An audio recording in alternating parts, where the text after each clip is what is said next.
When pub landlords across Britain are threatening to go on strike, you know things have gotten serious.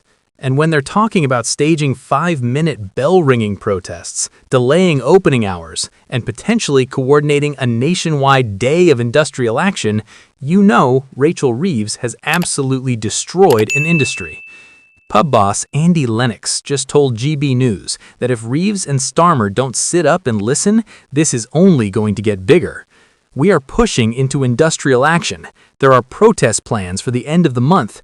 We are going to go further and further and further. Publicans are furious. They've already banned Labour MPs from hundreds of pubs across the country. They're dealing with higher business rates, increased minimum wage requirements, and a massive rise in employers' national insurance. And now Labour wants to lower the drink-drive limit, which Nigel Farage calls the death knell for country pubs. Meanwhile, the Treasury says they're protecting pubs with support, but pubs are closing at a rate of 8 per week, so clearly that support isn't working. Welcome back to UK Political Insight, where we document the systematic destruction of British culture by a government that doesn't understand or care about ordinary people. Let's break down this brewing pub rebellion and why it could become one of the biggest populist movements of 2026. So here's the situation. The Chancellor's budget has left publicans across the country reeling. That's not hyperbole. That's what's actually happening. Pub owners are looking at their numbers and realizing they can't make it work. They're grappling with higher business rates, increased minimum wage requirements, and a rise in employers' national insurance. That's a triple hit. Any one of those on its own would be challenging. All three simultaneously is potentially fatal for businesses that operate on razor-thin margins. Pubs aren't like tech companies with huge profit margins. Most pubs make a profit of less than 10%. When your costs go up by 15 or 20%, which is what many pubs are facing, the math simply doesn't work. You either raise prices significantly, which drives customers away, or you close. Those are your options. Some landlords are weighing up pushing back opening hours beyond the traditional 11 a.m. start. So instead of opening at 11, they might open at noon or 1. That saves on staff costs, energy costs, all the fixed costs of being open. But it also means less revenue, and it inconveniences customers who might want a lunchtime drink or meal. It's a sign of desperation. When pubs are reducing their hours of operation, it's because they can't afford to stay open. There have also been calls for boozers to stage noisy protests with last order bells ringing for 5 minutes. That's brilliant protest theater. Imagine hundreds of pubs across the country, all ringing their bells continuously for 5 minutes at the same time. It would be loud, it would be annoying, and it would make a point. The bell ringing as a symbol of last orders, as a symbol of pubs closing, as a symbol of an industry dying. It's the kind of visual, audible protest that gets media attention and drives home the message.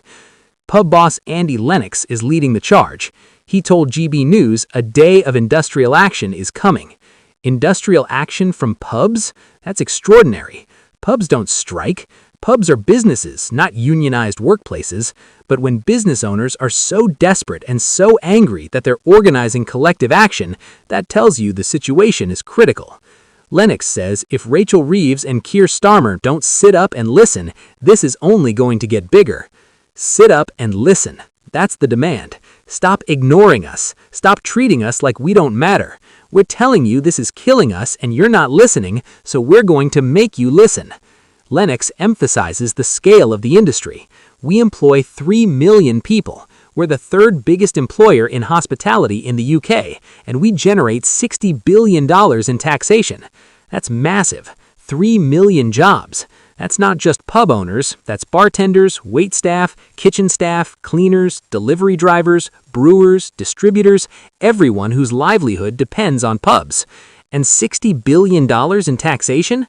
Pubs aren't a drain on the economy, they're a massive contributor. They pay business rates, VAT, alcohol duty, corporation tax, employers' NI, and their employees pay income tax and NI. The government makes a fortune from pubs, and now they're killing the goose that lays golden eggs by raising taxes to the point where pubs can't survive. Lennox has led the charge for waterholes across Britain to bar Labour MPs in response to business rates increases. That's poetic justice. Labour MPs love being photographed in pubs with a pint, looking like one of the people. But now they're being told they're not welcome, because the policies they voted for are destroying those very pubs. It's a direct personal consequence for the MPs, and it's a powerful symbol. When a community institution like a pub bans the local MP, it's a statement that you've lost the community. You don't represent us anymore. You're the enemy. And the protest threats have only increased after Labour ministers confirmed plans to lower the drink-drive limit. This is the final straw for many. The current limit is 80 milligrams of alcohol per 100 milliliters of blood. The proposal is to lower it to 50 milligrams, which is what Scotland uses. That might sound reasonable in terms of road safety, but the practical effect is that a single alcoholic drink could push motorists over the legal limit, which means anyone who drives to a pub and has even one pint might be breaking the law. In rural areas where there's no public transport and taxis are expensive or non-existent, this effectively means people can't go to pubs because you can't drive there and have a drink. The move from the Department of Transport is being billed as another blow to the already struggling industry. And that's accurate. This isn't being done in isolation. It's being done at the same time as the tax increases, at the same time as business rates changes, at the same time pubs are already struggling. It's death by 1,000 cuts. Reform UK leader Nigel Farage lambasted the proposals as a death knell for country pubs. And he's right.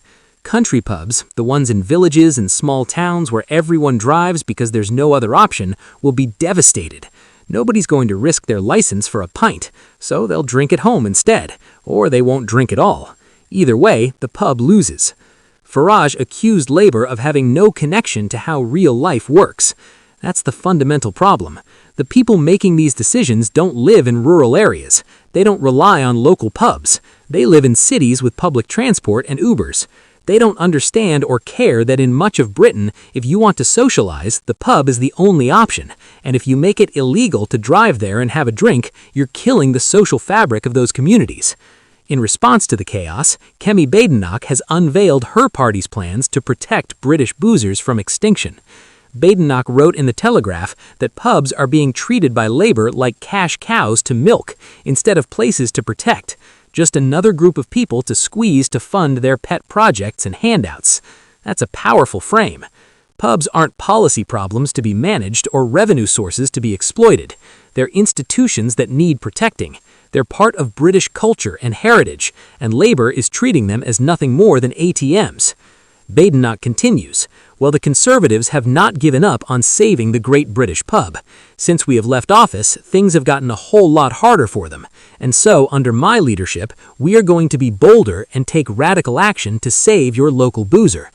Under her plans, business rates for thousands of pubs would be abolished, funded by a slashing to the benefits bill and mass cuts to the civil service. That's a clear policy. Abolish business rates for pubs. How do you pay for it? Cut benefits and cut civil service. That will be controversial. Lots of people will hate it, but at least it's an actual policy with actual trade-offs, rather than vague promises. Badenoch also warned losing thousands of pubs would bring an end to the center of local communities and a huge part of our way of life. That's culturally conservative messaging, and it works because it's true. Pubs are community hubs, especially in smaller towns and villages. They're where people gather, where clubs meet, where events happen. When a pub closes, especially if it's the only pub in a community, something irreplaceable is lost. And Badenoch is positioning the Conservatives as the party that understands this and will fight to preserve it. Whether they would actually do it if they got back into power is debatable, given their record, but right now, they're making the right noises. The Treasury's response is predictable.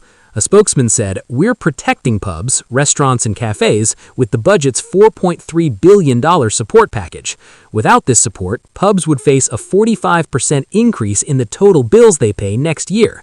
Because of the support we've put in place, we've gotten that down to just 4%. So the Treasury is saying, look, we've actually helped. Without our intervention, things would be much worse. But that argument only works if you ignore the fact that the government created the problem in the first place. The 45% increase is from the government's own policies. The employer's NI increase, that's a government decision. The business rates increase, that's a government decision. So saying we reduced the harm we caused isn't the same as saying we helped you. The Treasury spokesman continues, "This comes on top of our efforts to ease licensing to help more venues offer pavement drinks and put on one-off events, maintaining our cut to alcohol duty on draft pints and capping corporation tax." So they're listing all the things they've supposedly done to help. Easier licensing for outdoor seating, maintaining a cut to alcohol duty, capping corporation tax. These are all fine. Nobody's saying don't do those things, but they don't address the fundamental problem, which is that pubs' costs are going up faster than their revenue. Letting them have tables outside doesn't help if they can't afford to stay open. Maintaining a duty cut is good, but it doesn't offset a massive increase in employers' NI and business rates. The Treasury is offering crumbs while taking away the loaf. The 8 pubs closing per week statistic that we've mentioned in previous coverage is the reality check. If the government support